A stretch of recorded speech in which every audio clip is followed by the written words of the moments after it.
Tėvuk, aš jums dar kartą lėtai viską išaiškinsiu. Jūs mane gerai girdite. Jūs atėjote, nes norit pasiskolinti 20 000 litų grinais, taip? Mes tuos didelius pinigus jums skolinam, bet mums reikalingos garantijos, taip? Todėl mes imam kaip užstatą pavilnį jūsų namelį, taip? Suprantat?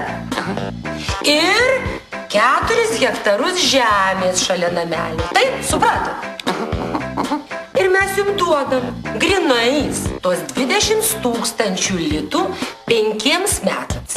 O jūs kiekvieną mėnesį tuos 5 metus mokate mums tik po 2000 litų. Per 5 metus. Su procentais. Taip? Taip. Supratot viską? Aišku, taip? Tai dabar suprantat, kur, dėl ko ir už ką pasirašot. Mes jums duodam 20 000 litų. Apamestimas! Išsiaiškina! Ant žemės! Laikas į viršų! Pinigus! Pinigus! Pinigus! Aš atsiprašau, pas mus pinigų grynų nėra. Pas mus, prašau, tik sutartis. Kokios sutartys?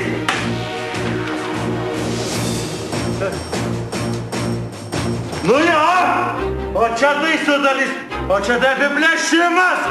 O čia tai tikras apiplėšimas! Nu atleiskit! Atleiskit! Neturiu su kuo konkuruoti! Atleiskit! Atleiskit!